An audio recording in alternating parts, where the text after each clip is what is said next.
Good morning, City House Services. How may I help you? Good morning. I'd like to arrange to have my house cleaned. Certainly. I just need to ask a few questions. First, could I take your name? Yes, it's Barbara Hill. Thank you. Next, is your house in London? Yes, it's in Kingston in southwest London. Okay, southwest London, and, what's the postcode? SW105. And what is the square footage and what rooms will be cleaning? The whole house is 268 square feet, and there is no need to clean all the rooms. I only want to have my bedrooms cleaned. Okay. How many bedrooms does the house have?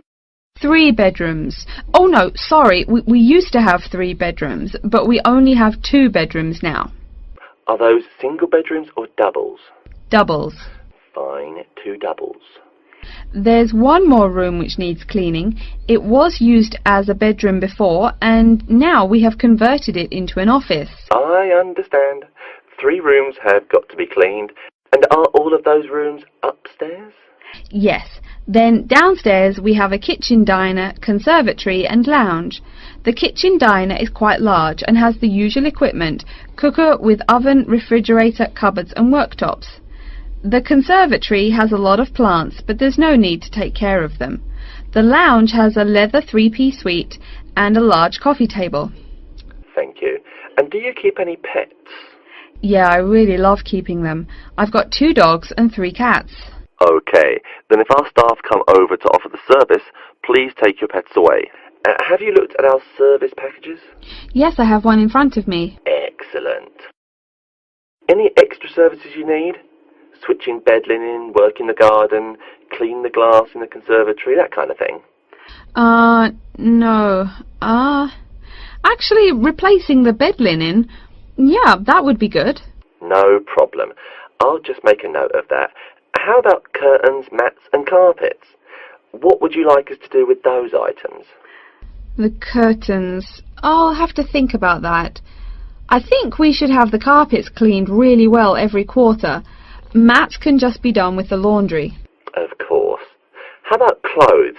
We can have our staff wash and iron them, or we can have them taken to a dry cleaner. Washing and ironing. No, just ironing. That'll be okay. Okay, fine. I know quite a bit about what you want now. I should let you know that we're located on 12 Amy's Road. That's A-M-Y-E-S. And we work on from Monday to Sunday except Tuesday and Wednesday. Could you let me know when is convenient for you? Next Friday. No. Oh, that's no good. My son invites his friends over in the afternoon that day. Perhaps next Thursday or next Saturday? Let me check. Okay, next Thursday. When is it convenient for us to come over and provide the service? Is it okay if we come in the morning? Or we may come in the afternoon. It depends on your schedule. I'm okay with any time. Just give me a call to let me know you're coming before you arrive. Sure we will. By the way, how long will it take for the service?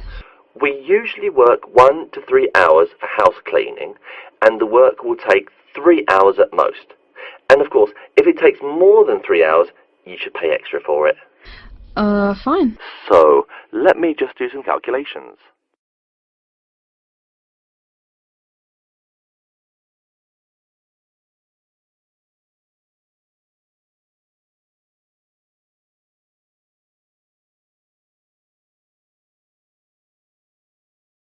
Hi everyone and welcome to Sydney Airport.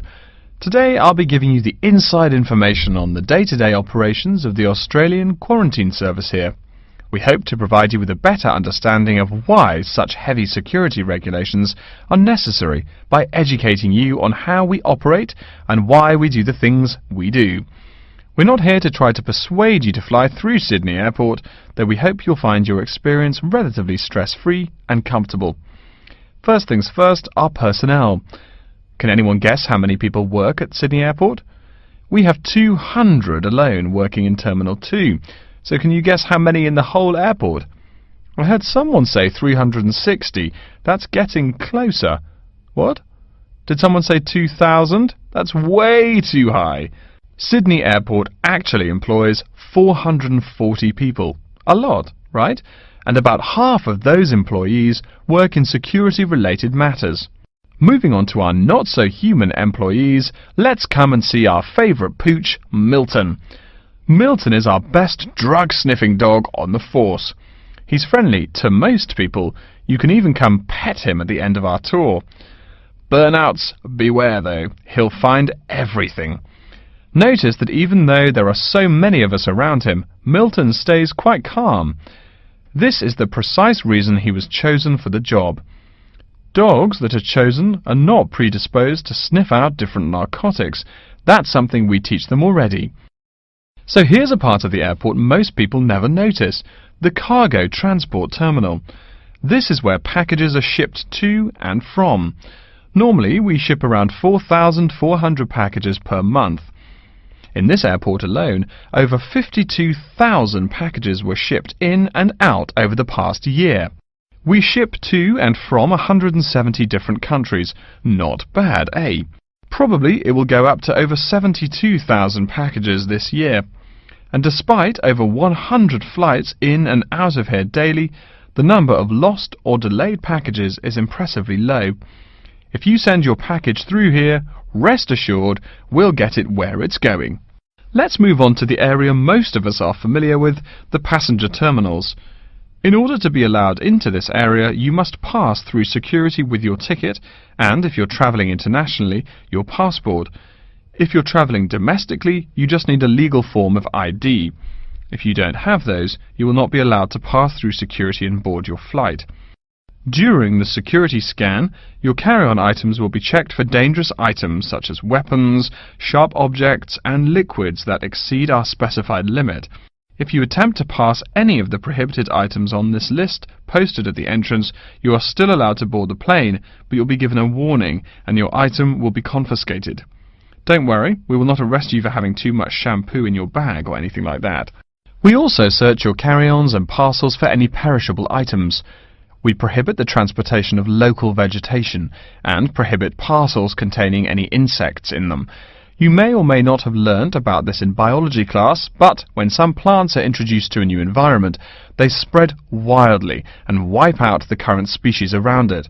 It is important to control the introduction of new plants into an ecosystem, so we must prohibit the transport of any fertile seeds. So what happens to parcels containing possibly suspicious items? It's of course something we do not take lightly here. If an object passes through the scanner that appears suspicious in any way, it is separated out for manual search by a member of our trained security personnel. If an illegal plant or simple sharp object like a pocket knife is found, it is simply disposed of in our biohazard waste containers, and the package itself is returned to the sender, or passenger if it is for a passenger flight. More serious weapons are reported to higher authorities for investigation.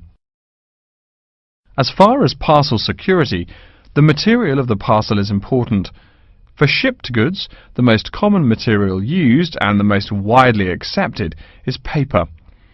Make sure it is packed sturdy enough with no rips or tears. We've definitely had packages rip open before due to haphazard packing. A more common problem, though, is the package labels. When an item does not make it to the right place, this is the most common reason.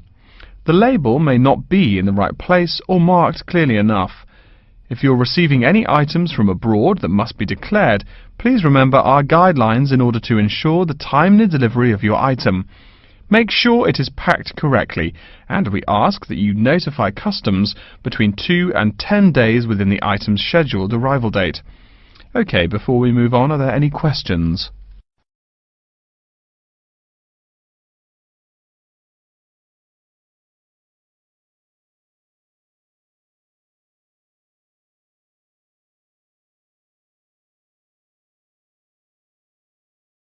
Welcome. Please come in and gather over here around the tables. My name is Adam Smith, and I'm the librarian here. I'll show you around today and explain how to use these facilities. Hopefully, when I'm done with it, you'll know the ropes. And please feel free to let me know of any questions or concerns that you may have. Now we're at the gate of the library.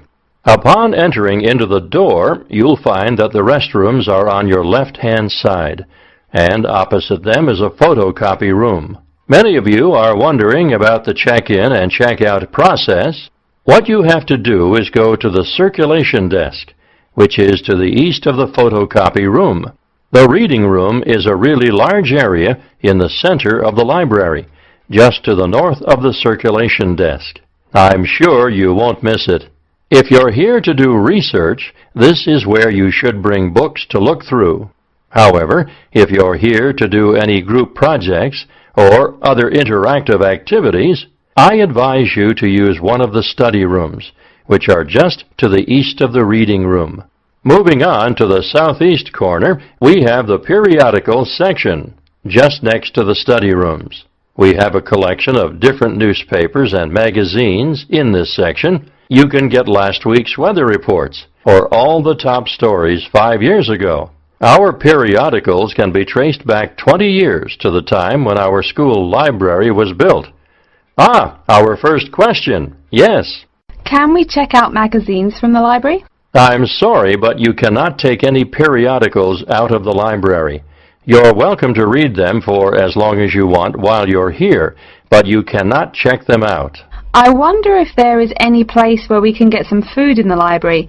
Do we have a store here? Of course. The Food Service Center is just meters away from the study rooms. It's on the northeast corner as you look at the map. The Food Service Center offers different kinds of snacks, though it's not big. Well, moving on along to the west, you will find the Video Resource Center on your right hand. We have educational videos and documentaries, as well as major motion pictures. We ask that you pay attention to the tag on the video that you pick up, as many of our documentaries are for on-site viewing only and may not be taken out of the library. To the west of the Video Resource Center is our satellite TV station. Here we stream the news from Channel 19 for most of the day. How many channels does it have? It does have nearly 200 channels, but we generally will give top priority to channels with some big events, like presidential addresses or other breaking news. During the coverage of the presidential debate, students will take a break from studying and flock to watch it. Last, but perhaps most important, is the inquiry desk. It's just on the left-hand side when you walk into the library, so it's impossible to miss it. If you have any questions about how to use equipment or where to find something, come and ask the assistant. Don't be shy, because that's what they're here for. Speaking of questions, one of the questions we get asked is how to actually check out a book once a student has picked one out. If it's a fiction or non-fiction book, look for the pink and yellow checkout card inside the back cover of the book. You can also find information about the book on these cards, including its publishing date, genre, ISBN, and a log of dates it's been checked out before. Present this card to me or any library assistant, and we'll stamp it, and then the book can be kept for 3 weeks. You can find general information on a field of study by using one of our subject guides. We have them on paper here, but any of our computers will allow you to search within fields as well. What if the library doesn't have a resource we're looking for? Great question. I'm going to address that. Our library is a network with a number of other universities in the area, so if there is something you're looking for and it's available somewhere in the area, we'll be able to get it for you. However, there are universities which are not part of the network, so we do not share resources with them. If you want more information about the library and its resources, you'll find it in a labeled blue folder on my desk in the Enquiry section. Okay, so that's a lot of information all at once, and I don't expect you to remember it all. The most important thing is please be respectful of the staff, and if you need help with anything at all, come and ask me or one of the assistants. All right, any questions?